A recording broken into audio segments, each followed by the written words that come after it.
you know, I don't really, I'm not gonna say I don't care about how I look, but I'm just out here walking, and it's not about looks or impressing other people for me.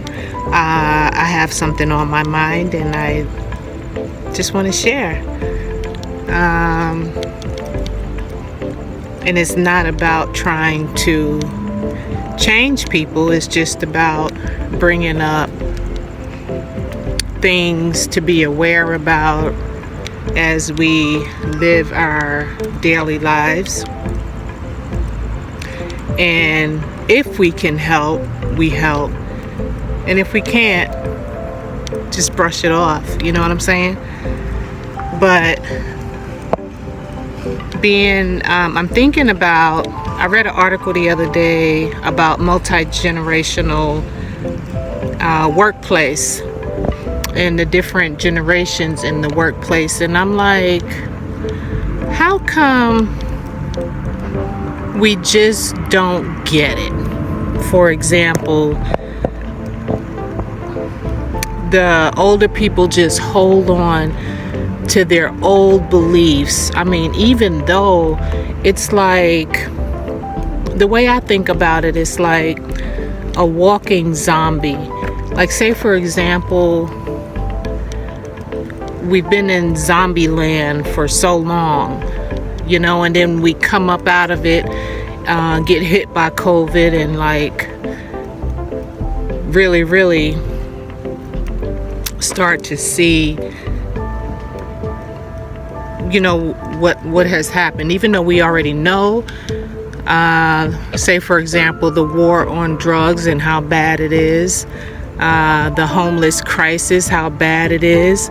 Like, seriously, like the mental illness in America and all over is real, and people just pointing the finger at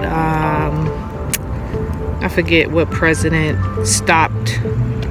I don't know. They point their finger at that, and it's like, you know, the older people are just constantly, I can see why the young people are so fed up with the mindset and the way the older people think, and how they're holding on to their toxic ways of thinking and their old ways of thinking. Some of the stuff is good, but a majority of it is horrible. The parts that is horrible is the parts that have hurt other people tremendously, and that has not done anything to advance things in this life thus far. So, and then they sit around and they talk about, we say things like, you know, talking about the youth, which is, as they call it, the millennials and Gen X, Gen Z. I don't know. I don't have the correct titles for those, but you know how they have the boomers, the Gen X, the Gen Z, the millenniums, and they say the millenniums are the ones that don't trust no goddamn body, no doggone body. But anyway, and we wonder why the youth is like, they're sick of this mess, you know. And we walk around talking about, oh, they don't know anything, they wet behind the ears, and they're young, and they're I don't know when when you gonna get it, you know. It's like what's that light? Oh, the street light. When are we gonna get it? Because they packing their bags, they loading their U-Hauls, and they coming. Look, and then, you know, in the work area, you have the old people don't want the young people there. The young people don't want the old people there. And it's a mess how not only with the age groups are bickering, The men and women are bickering. The genders are bickering. You know? Just like the political parties are bickering. Just like the races are bickering. And it's so hard for everyone to come together and respect each other and try to come together and bring it together. But going back to the multi-generational, like the age groups, how, you know, it's like if people would just get it to the point where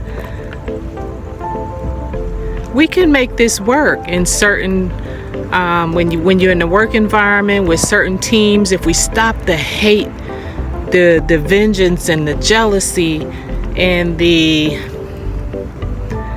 you know, holding on to the old stuff that didn't work, and just listen a little more and figure out, you know, you have those that are really adamant about how they are, and they can be really overbearing.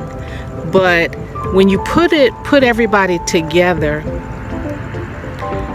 and let everybody know they have a voice, everybody know that that particular person is not wrong,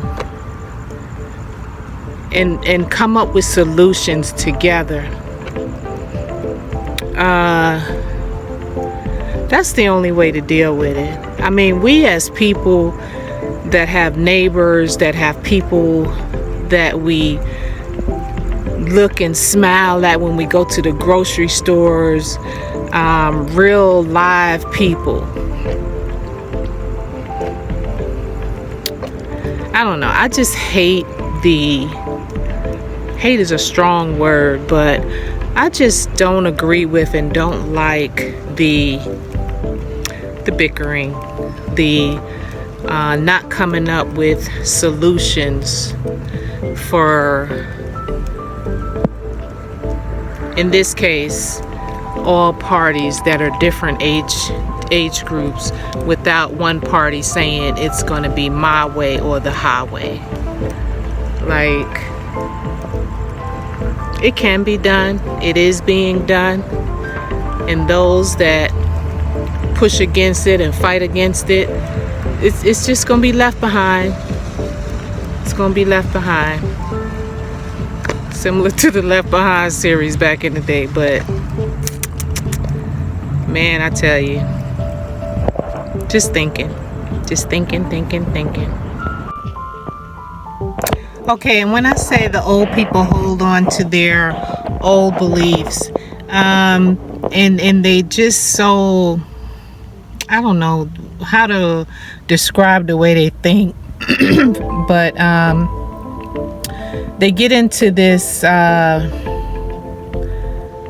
complacent, I don't want to use the word lazy, and then they look at the younger people when they do get there and say, even though they don't, and they make it clear that they don't appreciate or want the young people there, they say, let them do the work.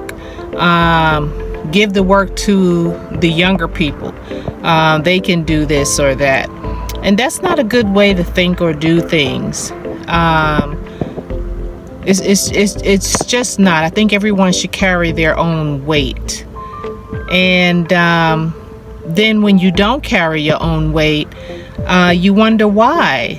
It's time for the younger generation to have positions that are over you. Like, say, for example, if you notice some of the doctors are seasoned doctors are older, and then you have the young residents that come in, and eventually those young residents become the chief of the service, or they become, you know, in the leaders of and directors of the certain departments, and you look at them like, damn, they're younger than me.